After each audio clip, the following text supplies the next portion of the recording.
बच्चों, हम लोग एल्कोहल, फिनॉल और ईथर चैप्टर हम भी पढ़ रहे हैं। इसमें कुछ क्वेश्चन है जो एक एक नंबर के एग्जाम में हमारे काम आते हैं, तो उनके बारे में अपन डिस्कस करेंगे। जैसे कि पहला क्वेश्चन है, explain why propanol has higher boiling point than that of the hydrocarbon butane. तो हम अगर देखें कि थोड़ा सा ब्यूटेन प्रोपेनॉल अपन देखें, CH3 CH2 CH2OH, ये आपका क्या है बेटा, प्रोपेनॉल है। और अगर अपन ब्यूटेन देखें तो जैसे CH3 CH2 CH2 और CH3, तो इन दोनों का लगभग जो मॉलिक्यूलर मास है वो भी लगभग आसपास ही है इनका, है ना। आसपास से मतलब अगर अपन समझे तो कैसे है कि एक का 60 है और एक का कितना है आपका 58। तो इन दोनों का अपन देखें तो बात करें, अगर हम देखें तो इसका बॉइलिंग पॉइंट ज़्यादा है और इसका बॉइलिंग पॉइंट कम है। ऐसा क्यों? देखना बेटा, इसको अपन ऐसा लिख सकते हैं, C3H7, यहाँ पर O और ये H है।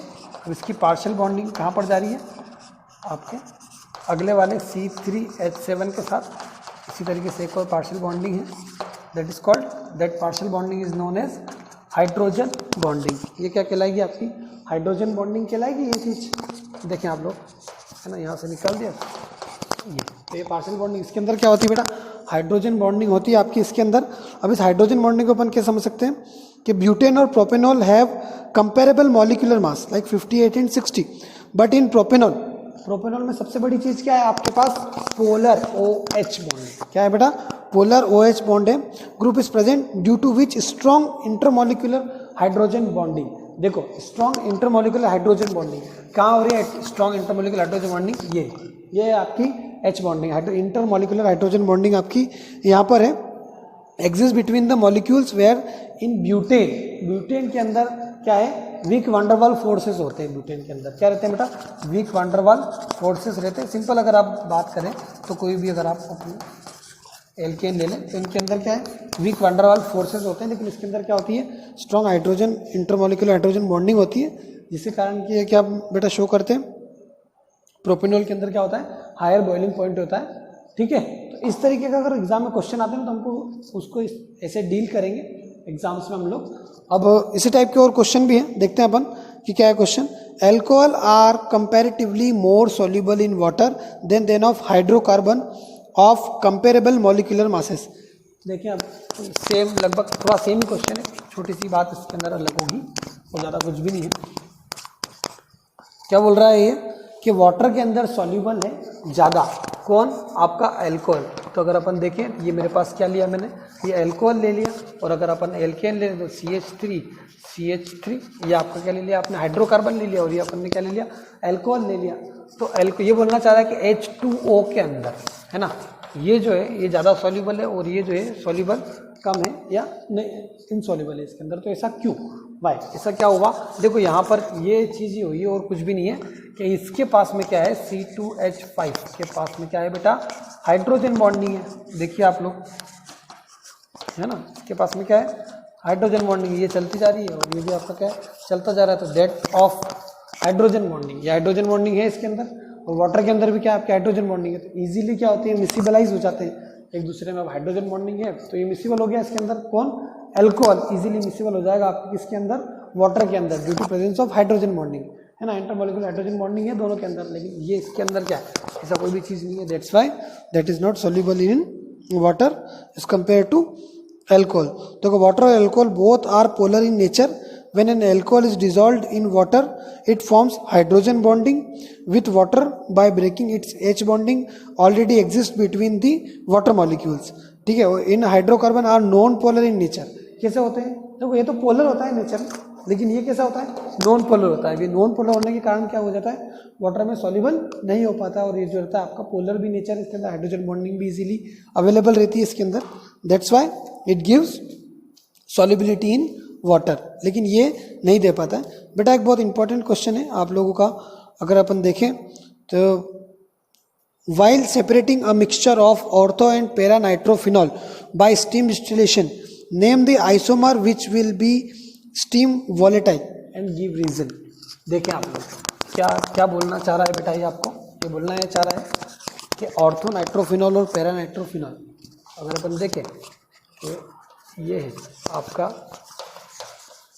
क्या, ऑर्थो नाइट्रोफिनॉल और एक आपका है पैरा नाइट्रोफिनॉल। तो इसको देखिए, देखना बेटा इसके अंदर क्या होती है, इंट्रामोलिकुलर हाइड्रोजन बॉन्डिंग होती है इसके अंदर। क्या होती है इसके अंदर, इंट्रामोलिकुलर हाइड्रोजन बॉन्डिंग। मतलब क्या, ये यहीं से इस नाइट्रोजन का जो ऑक्सीजन है उससे रिएक्शन करके और बॉन्ड बना लेता है। ठीक है, क्या बना लेगा बेटा, बॉन्ड बना लेगा। तो अब क्या होगा इसके अंदर, चीज क्या होगी इसके अंदर, इंट्रामोलिकुलर हाइड्रोजन बॉन्डिंग। मतलब मॉलिक्यूल के अंदर ही इसने क्या कर ली, हाइड्रोजन बॉन्डिंग बना ली, जो कि कैसी रहती है बेटा, वीक रहती है। अब अगर अपन बात करें पैरानाइट्रोफिनॉल की, अगर अपन बात करें इसकी बात करें, पैरानाइट्रोफिनॉल की अगर अपन बात करें तो देखिए हम लोग कि क्या है, देखिए NO2 है, तो इसकी जो हाइड्रोजन बॉन्डिंग होगी बेटा वो किससे होगी, अगले वाले पैरानाइट्रोफिनॉल से। तो इसका मतलब है कि इसने कैसी दे दी बेटा, इसकी हाइड्रोजन बॉन्डिंग किससे हुई, इंटरमॉलिक्यूलर हाइड्रोजन बॉन्डिंग। कैसी होगी इसकी, इंटरमॉलिक्यूलर हाइड्रोजन बॉन्डिंग होगी, जो कि कैसी रहती है, स्ट्रांग रहती है। ठीक है, तो इसके कारण ये जो है आपका, ये आइसोमर जो है इसका वोलेटाइल रहेगा और ये आपका इसका वोलेटाइल नहीं रहेगा। ठीक है, आपको समझ में आ रही है चीज़ की क्या है। आप लोग ध्यान से थोड़ा देखें कि ऑर्थोनाइट्रो में क्या हो रहा है, इंट्रामॉलिक्यूलर हाइड्रोजन बॉन्डिंग है, इसका यही रीजन है। और इसके अंदर किसी होती है इंटरमॉलिक्यूलर हाइड्रोजन बॉन्डिंग, आपकी पैरा वाले इसमें रहती है। इसके कारण ये क्या दे रहा है आपको, इस तरह की चीज़ें दे रहा है। नाउ अब एक क्वेश्चन पूछता है, एग्जाम में आया है बहुत बार, कि क्यूमीन से आप फिनॉल कैसे बनाएंगे, क्यूमीन से फिनॉल आप कैसे बनाएंगे। तो बेटा इजी है, क्यूमीन से फिनॉल बनाना भी कोई दिक्कत वाली बात नहीं है। देख लेते हैं हम लोग कि क्यूमीन से फिनॉल कैसे बनेगा। अब क्यूमीन क्या होता है, सबसे पहले तो हम लोग ये समझे।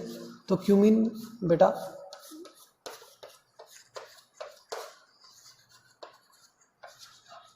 CH3 और ये आपका H। ठीक है, ये आपका क्या हो गया बेटा, दैट इज योर क्यूमीन। अब क्यूमीन का अपन लोग क्या करें, ऑक्सीजन से अगर क्यूमीन की रिएक्शन करा देंगे हम लोग, तो हमको क्या मिल जाएगा यहाँ पर, देखें ऑक्सीजन से तो परऑक्साइड मिलता है। यहाँ पर क्या मिलेगा बेटा, परऑक्साइड मिलेगा। वो कैसे मिलेगा वो देखते हैं। परऑक्साइड क्या होता है, ऑक्सीजन की अगर सिंगल बॉन्ड है ऑक्सीजन के बीच में, तो वो आपको क्या देता है, that is known as peroxide. उसको हम लोग क्या बोलते हैं, परऑक्साइड बोलते हैं इस चीज को। ठीक है, देखिए आप लोग अब कि परऑक्साइड बना। अब परऑक्साइड का अपन क्या करेंगे, है ना, एसिडिक हाइड्रोलिसिस अगर हम इसका कर दें तो हमको जो चाहिए वो मिल जाएगा। बेटा एक इस प्रोसेस की बहुत इंपॉर्टेंट चीज़ ये है ना, कि कमर्शियल प्रोसेस, इंडस्ट्रियल प्रोसेस है ये, क्या बनाने की, फिनॉल बनाने की। इसमें दो फायदे होते हैं। क्या दो फायदे, अभी आपको जस्ट पता चलेगा, अभी आपको पता चलेगा इसके अंदर कि दो फायदे क्या हैं आपके। देखना बेटा, एसिडिक हाइड्रोलिसिस अगर हम करा रहे हैं इसका, देखना तो ये वाला पार्ट यहाँ से टूटेगा और ये जो पार्ट है ये अलग हो जाएगा, है ना। देखो ये क्या बना, CH3 C double bond O CH3, that is none other than acetone. है ये एसीटोन की नहीं है, ये बना आपका एसीटोन बना। ठीक, अब देखो इसके साथ में एक और चीज़ बन रही है आपकी। क्या बन रही है इसके साथ में, ये बन गया आपका फिनॉल, जो कि हमारा क्या है, मेन प्रोडक्ट हमको यही बनाना था। तो फिनॉल तो बना ही बना, लेकिन उसके साथ में एसीटोन भी बन गया, जो कि कमर्शियली बहुत ही इंपॉर्टेंट होता है। जो भी आपके फार्मास्यूटिकल कंपनीज होती है ना बेटा, उनमें एसीटोन बहुत ही ज़्यादा यूज़ होता है। मैक्सिमम मेडिसिन वगैरह में ये सब चीज़ यूज होती है। तो फिनॉल जो हम लोग मिल रहे हैं वो हमको किस प्रोसेस से मिलता है, इस वाली प्रोसेस से मिलता है। It's obtain from cumene at industrial level. Industrial level पे हमको किस में मिलता है, ये क्यूमीन से मिलता है बेटा।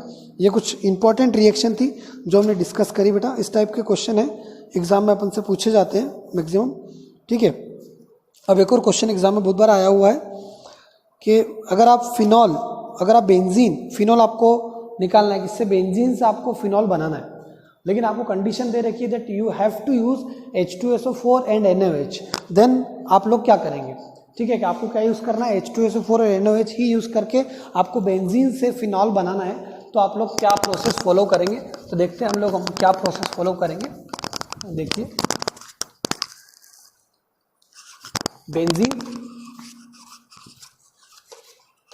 ठीक है, ये बेंजीन लिया। अब आपको कंसंट्रेटेड सल्फ्यूरिक एसिड, तो आप लोगों को पता ही है कि क्या होगा, बिल्कुल जायज़ सी बात है। क्या बनेगा बेटा, वही सल्फोनेशन बोलते हैं इसको।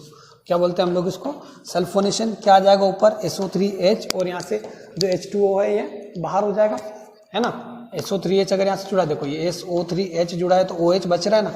अब ये OH यहाँ के H जो निकलेगा इससे रिएक्शन करके H2O बना के बाहर हो जाएगा कि नहीं हो जाएगा, H2O बना के बाहर। चलिए अब अपन किससे रिएक्शन कराते हैं इसकी, अब अपन इसकी रिएक्शन करा देते हैं बेटा NaOH से रिएक्शन करा देते हैं इसकी। Now when it's react with sodium hydroxide, when it react with sodium hydroxide, ये आपको क्या देगा बेटा, देखते हैं हम लोग यहाँ पर,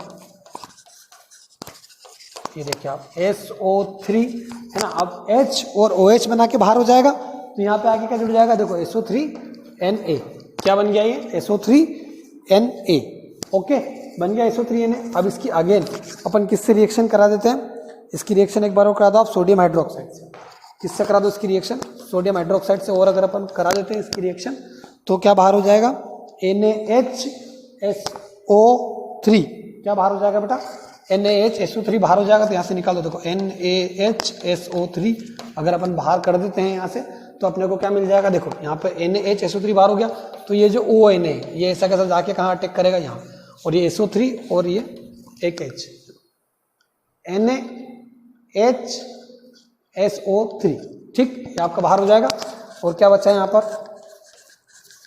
ONA। तो अपन ने ये क्यों करा, अब बस कुछ नहीं, अगर अपन इसका हाइड्रोलिसिस कर देंगे तो इजीली हमको फिनॉल मिल जाएगा, इसलिए हमने ये चीज़ करी। अगर अपन ने इसका हाइड्रोलिसिस कर दिया, H+ आयन इसको दे दिया, तो ये क्या मतलब वही H+ और OH-, तो क्या मिल जाएगा आपको, देखो आप देखिए OH और NaOH बाहर हो गया यहाँ से, ठीक, ये क्या मिल गया बेटा आपको फिनॉल।